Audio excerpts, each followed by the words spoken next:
So today we're going to be taking a look at a scenario where Russia is the strongest country in the world. So as we all know, the United States is currently the strongest country in the world in both military and economical terms. But what if Russia was the strongest military and economy in the world? It would certainly change the influence boundaries of the world as well as shake up geopolitics. So we're going to be taking a look at that exact scenario in today's video. So if you guys do enjoy, make sure to leave a like on this video and subscribe to the channel if you're new. We're trying to get to 200,000 subscribers by August 1st, which is in 2 days. I don't think so, but you never know. Anyway, let's go ahead and jump straight into this scenario. So this definitely brings up an interesting question concerning the alliance of NATO, whose whole purpose was to stop Soviet expansion. Now, of course, in a modern sense, that has transformed into stopping Russian expansion. And they've been involved in the whole Ukrainian war, keeping Ukraine afloat, sending them weapons and money. But now that Russia is the strongest country in the world, it definitely brings up an interesting question. That being, will Russia's image around the world start to change? Now, currently, Russia's image around the world is a little bit tarnished because of the Ukraine war. A lot of the countries in the world are either not choosing a side or choosing to side with Ukraine. But with Russia being the strongest country in the world, the whole Ukraine war thing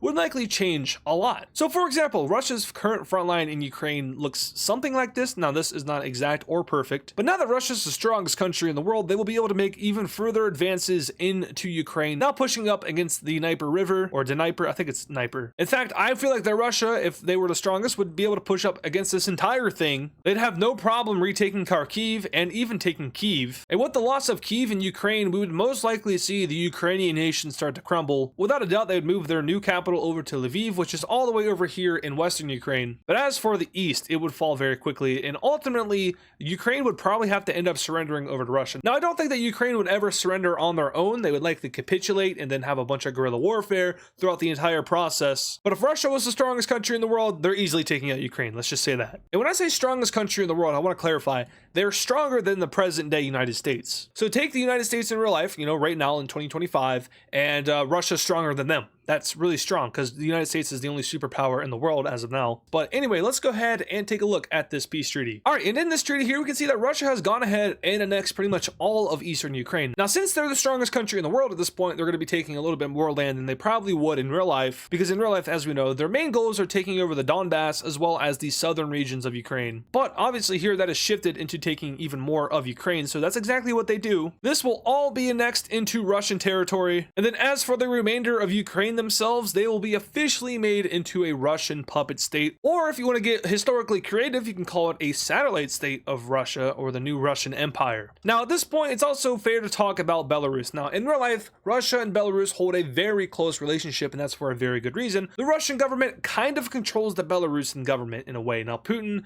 and Lukashenko, the leader of Belarus, they're very close, but that's for a good reason. And I mean this in the least offensive way possible to both of those leaders, but Lukashenko is kind of like Putin's lapdog. He kind of does whatever Putin wants. So basically, Belarus is already a puppet state of Russia. But for the sake of making it a little bit more interesting and probably a little bit more realistic, Russia's just going to annex Belarus. I do believe there has been talks in real life of Belarus already uniting with Russia. Now, of course, realistically, I don't think that's going to be happening anytime soon, but the framework, I believe, is there. So Russia will annex Belarus peacefully. They just unite together. And now comes the more interesting geopolitical question of what next. As we can see, Russia now shares a very, very long border with NATO, including the Ukrainian puppet state. So Russia's going to need a little bit of a counter against NATO. Now, CSTO does exist, and at this point in time, CSTO is kind of falling apart, especially in this video, considering that Russia annexed Belarus. And Armenia, who used to be a member of CSTO and technically still is, they've done everything but actually officially withdraw from the alliance. So they're basically out as well. So at this point, CSTO is just Russia, Kazakhstan,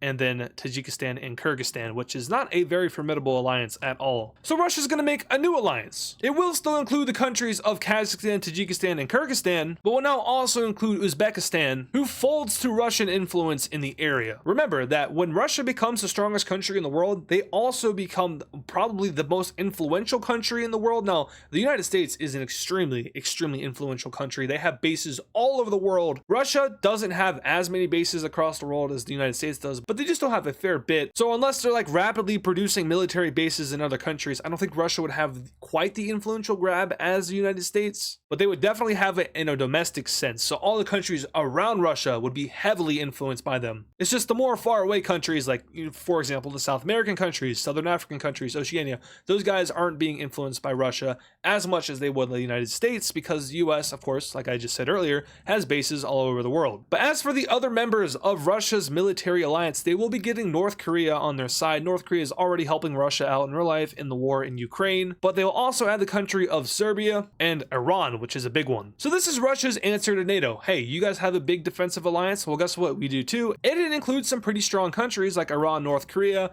and arguably Serbia. Serbia is more important because of its strategical location. As you can see, it's right in the middle of NATO countries, so if a war were to ever break out, they would have a military base here in the center of Europe. It's just that that military base would be overran in like a few seconds. Anyway, Russia's next move as the strongest country in the world will be going after another country, unsurprisingly, but that country is going to be Georgia. Now, in real life, Georgia looks not like this, but a little something like this. South Ossetia and Abkhazia are both autonomous breakaway regions of Georgia that are being supported by and propped up by Russia. So in a real life sense, this area kind of looks like this. Russia's controlling these two provinces of Georgia, and now that they're the strongest, there really isn't much holding them back from just fully declaring war on Georgia and sending their entire military in. Now, invading Georgia would be kind of a difficult task. You have to remember that Georgia is a very mountainous country. They are located in the Caucasus Mountains. At the same time, Georgia's not a very capable or strong country, as we saw in 2008 when Russia took South Ossetia and Abkhazia. There was resistance, but ultimately it didn't mean much because they still control those territories to this day. Georgia will be falling,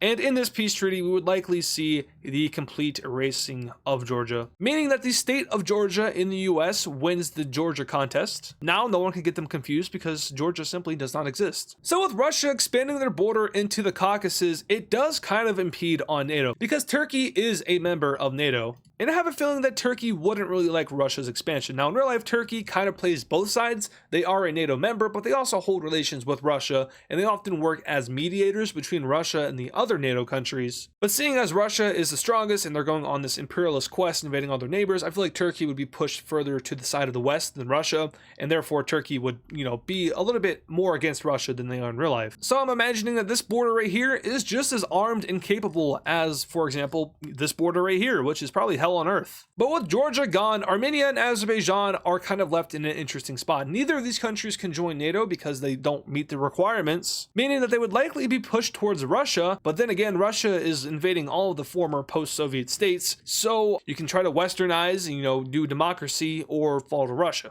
We'll see what happens, if anything. We're heading on over to Moldova now. This is the next target on Putin's list, and I do believe right now I'm basically just fulfilling Putin's wet dream. That's a sentence I never thought I would say. But yeah, basically this is kind of what Russia would want to do in real life if they could. Unite with Belarus, reestablish influence over Central Asia, take out Georgia, the former post-Soviet state, which gives you a better geographical border with the other Caucasus nations and Turkey. Obviously the whole Ukraine thing, that's happening in real life right now, but in this scenario they've won, so take over half of Ukraine and make the rest into a puppet state. That's all on Putin's to-do list. The only thing left that's kind of realistic to knock out is Moldova. Now, it's not on this map, but Transnistria is an autonomous breakaway region of Moldova that is supported by the Russians. If I were to draw it on this map, you probably still wouldn't be able to see it because it's a very weird looking country, but basically Transnistria looks something like this. It's a little slither of land in this area of Moldova. It's allied with Russia, but now that Russia shares a border with Moldova, they would likely just send the rest of their forces in, and an invasion of Moldova would be imminent. Now, Moldova is an interesting country. They're kind of neutral. In fact, they're very neutral. I think their constitution states that they have to be neutral. But ever since the Ukraine war started, Moldova has been making strides toward the West, applying for EU membership or starting the process of EU membership, which that's not really like a neutrality thing. That's just an economical beneficial alliance with Europe. But they've also made small steps towards NATO. Now, I don't believe they've applied to join NATO. I don't remember if they're a partner of NATO or not. I think they are. But in real life, I don't think they're planning on joining NATO, so that would not void the whole neutrality thing, but here it doesn't matter because they're gone. Let's take a look at this peace treaty. Oh, okay, Moldova has a lot of provinces. That's crazy. But in this treaty, Russia will simply just annex Transnistria as well as the southern region of Moldova. And then as for the northern portion of Moldova, much like Ukraine, they will be made into a puppet state. Now, in real life, I'm not too sure if Russia would actually annex the southern region of Moldova. Most likely what they would do is that they would just make all of Moldova into a puppet state. But here, I just gave them a little bit of land, so I mean, I don't know, why not? It's cooler looking, I think. Gives them a little bit of relief down here, so if there was ever like a NATO invasion or something, then this area wouldn't fall as quickly as it would if it were to look something like this. You can kind of see how it would easily be cut off if the puppets they were to fall, so on and so forth. Anyway, let's talk about Russia's relation with a country like China. So I've explained this before, and I'm going to explain it again. So if you don't want to hear me talk about it again, go ahead and skip ahead in the video. But the Russia-China relationship in real life is a very interesting one. Now, these two countries, they have a treaty in place. I don't remember what it's exactly called. I tried looking it up. I couldn't find it. I think it's the Treaty of Friendship. It was signed in 2022. And basically, it's a strategic alliance between the two. It's not a military alliance, but it's more of an economic one, as well as just bringing the two countries closer geopolitically. It's to challenge the order of the West. Now, since then, nothing has really came out of it, but Russia and China, they have a few trade agreements in place. China is enjoying Russian oil at a discounted rate, but in all reality, it's kind of like China is using Russia. Now, Russia, they don't get much benefit from this. Mostly, it's just benefiting China, because once like China doesn't have a need for Russia anymore, they're just going to leave the alliance, or not leave the alliance, but they're going to put them aside. They're not important to China, because China is on their own trajectory right now. They're on pace to overtake the United States at some point in the near future, and they don't need Russia for that. So once again, China is just kind of using Russia in this treaty. But now that Russia in this scenario is stronger than China and the strongest in the world, the roles would likely reverse, meaning that China would need Russia to, first of all, not invade them, but also for all the money they have, all the military dominance that they have, the economical reasons, assuming that Russia has the strongest economy in the world at this point, China would need Russia and the resources, the Siberian oil. That would no longer be discounted since Russia's the strongest. In fact, it would probably be a little bit more expensive for China. So they could enter into this strategic alliance just like they have in real life, or it could drive a wedge between the two. Now, in real life, Russia's not a very strong country. Of course, a lot of rankings, everyone will tell you that Russia's the second strongest country in the world. But that doesn't mean they're the most capable country. Their equipment is very old. Half their nuclear supply doesn't even work. Basically, they're overrated, if you would. Not anymore, though, and they would definitely be a threat to China. So it could either drive a wedge between them, or they would work together. Let me know in the comments what you think would happen. For the sake of this video, yeah, they're going to be joining in this alliance. This would send ripples across the world. This is the definition of a new world order. The strongest and third strongest countries coming together, putting their differences aside and forming a new alliance to challenge the order of the West in the United States. This is huge. And it would be supported by many countries. Pakistan would join. You would have Burma joining, Cambodia, Laos. Also, shout out to Cambodia and Thailand for throwing hands and going to war with each other. I don't know how that happened or what's happening. It seems like no one really knows why it happened, but I might make a video on it if it continues. If if there's a ceasefire soon, then I won't make a video. But if it continues, I will. Other countries that would like to join in on this new world order, I think Lebanon would happily join. Syria is a little bit interesting now that they have a new government. It's a little bit all over the place. I'll be leaving them out. Yemen would join it. I think Burkina Faso would join it. They got an interesting leader right now. And really, it's all the countries that have ever been wronged by the West. They're going to be joining. So like Afghanistan, Turkmenistan, I don't know if they've been wronged by the West, but they'll probably join. They'll fold. Mongolia would likely stay out. And looking across the map, I don't see too many other countries that would join. Maybe Venezuela would join and Nicaragua. I do not think that Cuba would join, and that's because of their proximity to Uncle Sam up north here. But do know that the idea of a new world order that challenges the West would be very popular around the world, and there would be a ton more African countries that would join. I think Eritrea would join, and then as for everyone else, there's definitely a few that would, but I'm not too sure, to be honest. Maybe Mali. The northern African countries are always interesting because you always want to group them with the non-Western countries, but when you actually dive into their individual relations with other countries, like for example Morocco, they have okay relations with other Western nations, and so does Egypt. They kind of play both sides. They're like the Turkey in a way, just less Western. As for Libya, though, they don't like the West. They're definitely joining that non-Western thing. Algeria, I don't think they would get involved. It would be too much for them. They don't want to, have their whole world flipped upside down. So they're going to be chilling. Well, that will do it for Russia's pact. And as you can see, it is now definitely rivaling that of NATO. NATO is in a really bad spot. So, will these two sides be going to war with each other? Well, of course, it's an AdizzPro video. Now, to be completely honest and fair with you guys, I don't think that NATO stands much of a chance here against this new world order thing. I think they would absolutely be decimated considering the fact that Russia is the strongest and they also have China on their side. So when the red team declares war on NATO, attempting to end the Western world order, a few allies of the West will come to their aid, including Israel, which would blow the entire Middle East up and start a huge war, but we're gonna not have that happen because I don't want that kind of war to happen in this video. Palestine, we're not even gonna bring them in because I don't think they would want to. A few Western allies will though. Colombia will join this war on the side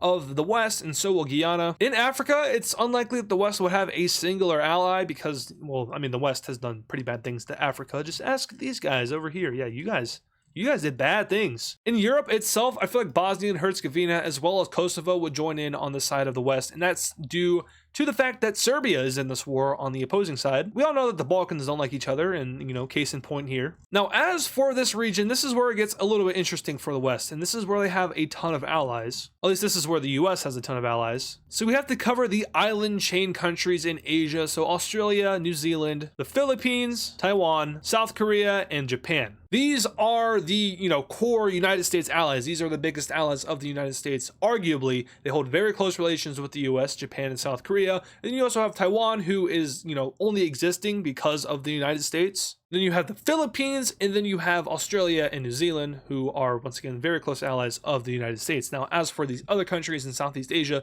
you have Vietnam, who is a partner of the U.S., don't like China. In this case, they won't be joining because that's one hell of a war to fight, and I don't think little old Vietnam has all that. It would be interesting to throw Thailand in here because they're fighting Cambodia in real life, but we're going to refrain. India wouldn't join this war, and that's because of Pakistan and China. Otherwise, they would happily help out Russia in this war against the West, I think. Or more likely, they would probably just stay neutral and kind of play both sides. That's what India does in real life right now anyway. So with all that being said and the sides figured out, let's go ahead and start this war. And remember, Russia's the strongest country in the world. That's what this video is about. So their troops will enter into the Baltics, and much like in other videos where Russia invades the Baltics, it goes very successfully for the Russians, and even more so here. They do it very quickly. From here, Russia will send a specialized division into Finland. You don't want to mess with the Finns. They always beat the Russians, but maybe not today. As for this entire border with NATO, it's going to get really ugly really quickly. First of all, the Russians will have a focus on the Balkan area. They want to cut off Turkey from a land bridge with NATO, which will basically, I guess, starve the Turks, assuming that Russia can get naval dominance in the Black Sea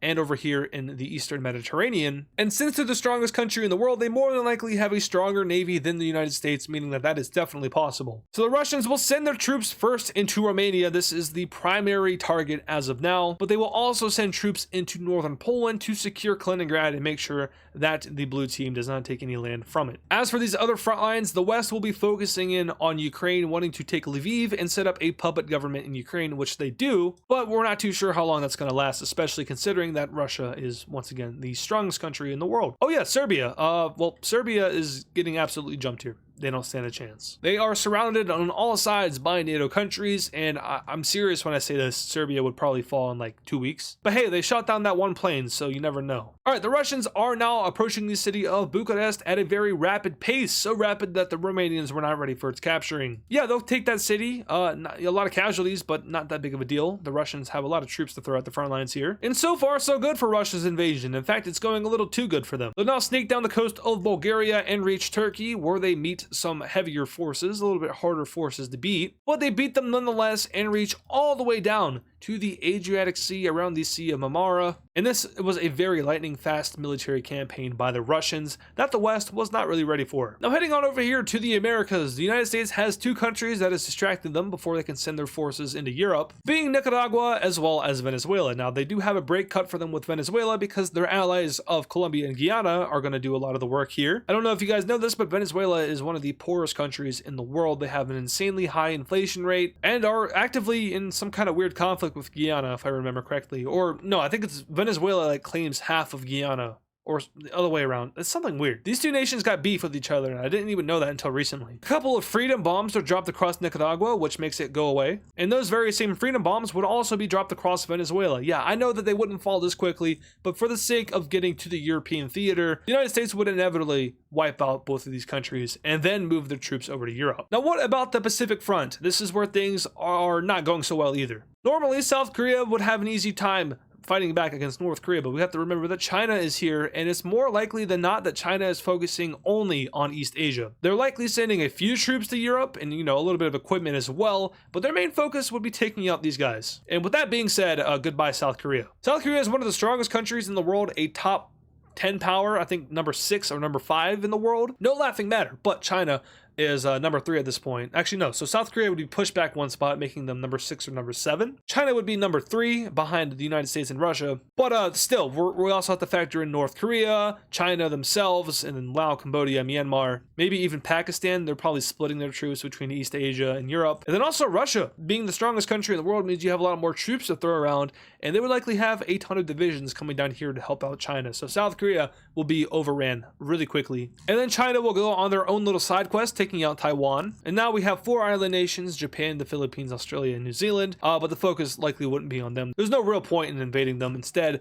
we will be focusing in on Europe. So back in this theater, the Russians are having the best time of their lives. I mean, they're just absolutely wrecking NATO. And now that the Chinese are no longer focused on South Korea and Taiwan and can now send all of their forces to Europe, it's going to go even better for them. They'll take the major city of Sofia, the capital of Bulgaria. They'll take Thessaloniki from Greece. It's not actually called that. I know it's not called that. I don't know how to pronounce the name of this city, and I never will because I don't speak Greek. Unless I learn Greek. Should I learn Greek? Anyway, North Macedonia, say goodbye to your capital as well. And then the Russians will enter into Serbia and start to liberate it. So their plan to take out the southern Balkan area obviously has come to fruition. They've done exactly that, and they've cut off Turkey from the rest of the West. I'd also like to imagine at this point that Russia has naval dominance in this area around the Sea of Aegean and Eastern Mediterranean. Oh yeah, also Israel and Lebanon. Lebanon will get wiped out. All right, back up north here. The Ukrainian front thing was really cool and all, but it's gone now. The Russians have pushed the West all the way back out of Ukraine. Additionally, the front in Finland is going beautifully. In fact, they just captured the city of Helsinki, which will really hurt Finland. They'll then wrap around this area, and at this point, Russia probably also has a good portion of the Baltic Sea under their control. That is once again assuming that their navy is stronger than that of the United States Navy, which, as we know, is already on crack. Alright, but now comes the next step in Russia's plan. They've gone ahead and gotten rid of Finland. Basically, I mean, there's going to be a guerrilla warfare no matter what. That's just kind of how modern warfare is. However, the new idea is to take out Turkey, one of the strongest members in NATO. Now, the city of Istanbul is a very populated one. It's also in a pretty good geographic spot, so the Russians will just blow it up multiple times over. Kind of a war crime, but they do take Istanbul. They just destroy it. Istanbul no longer exists. In fact, the Russians will likely be renaming it to Constantinople, but that's for a later discussion. They are now flooding into Turkey. And with troops from Iran, Pakistan, China, all the red countries in Asia basically being here, Turkey is, well, they're not going to win at all. There's no chance. Yeah, it's bad. This would be a lot of troops. And obviously, you know, Turkey would be held by their allies in NATO, but at the same time, their allies in NATO can't reach Turkey because Russia has naval dominance. Therefore, Turkey is on their own, and when that's happening, well, Turkey's going to lose. And now that Turkey is gone, well, that kind of sucks for NATO. They would likely probably surrender at this point, but for the sake of the video, let's have them keep fighting. Greece, you're next. Oh, yep, there it goes. All right, yeah, let's just speed it up a little bit. I think the United States and Canada, after seeing the entirety of Europe just get decimated by the Russians, would probably just leave them to die. Like, assuming that the president of the United States in real life is also the president of the United States in this scenario, yeah, we're not fighting this war. Sorry, Europe. So, yeah, I mean, we can just get this over with. Warsaw would fall, Budapest would fall, and then you have Bratislava, they would fall. Or is it Bratislava? I always forget how to pronounce the capital of Slovakia. But then you got Lubadub over here in Slovenia. Also don't know how to pronounce that one, and yeah, so on and so forth. But basically, NATO is going to surrender at this point. They can't win this war. And obviously, half of their alliance is currently pink. That's not a good thing. So with that being said, the Western Pact will agree to peace with the Red Pact, which is going to shift the world order in the favor of the Red team since they are the victors of this war. And they will be drawing up new borders in Eastern Europe more than likely. So let's go ahead and take a look at what that looks like. And yeah, this is what our new world order is looking like. Very red. Very not good for the Westerners. So starting over here in East Asia, actually, we'll just do the small things to get them out of the way. So South Korea no longer exists. It has been annexed by North Korea, which is probably the absolute worst outcome that could have happened for anybody in this war, but there you go. But also Taiwan annexed, that's very obvious. And then not really any changes happen until we get up to Eastern Europe. Starting in the Balkans, we can see that I forgot to erase a few capital cities, my bad. But Kosovo no longer exists. It has been annexed by Serbia, as well as Montenegro, as well as around half of Bosnia, or the Serbian-speaking areas of Bosnia. I know that's not exactly correct for the Serbian-speaking population, so I do apologize for that. But Croatia, the rest of Bosnia, and Slovenia will all be left alone. In fact, I was considering this during the treaty, but I think I'm going to go ahead and do it now. I think Bosnia would probably be combined with Serbia and maybe Slovenia as well. I'd imagine that these areas would be very devastated from the war. This is where a lot of action was sawn. So maybe uniting them all together would make them better off. I'm not too sure though. The Balkans never really do well united together, but maybe like a northern Balkan and then a southern Balkan. I feel like that's a little bit more realistic. Anyway, as you've probably noticed, the Russian bloc has largely expanded, now encompassing countries like Turkey, Greece, North Macedonia, Albania, Bulgaria, Romania, and then Hungary as well. They do still hold on to their two puppet states in Ukraine and Moldova, but likely they would just be made into their own independent country. So it could look like this, or it could look like this. I mean, technically, all of the red countries in Eastern Europe are puppet states of Russia at this point. They definitely handpicked the government officials, and I have no doubt that it would be very similar to how it is in real life between Russia and Belarus, as I explained earlier. Heading on up north, though, we see that Poland actually didn't lose any land. I wasn't too sure if I was going to make them lose land, but I feel like the red team didn't win big enough to take land from Poland. The Baltics are gone, meaning that Russia now has a direct connection up with their exclave in Kaliningrad. And then moving up to Finland, we can see that this is another big loss for the West, as Russia not only takes land from Finland, but makes them into a puppet state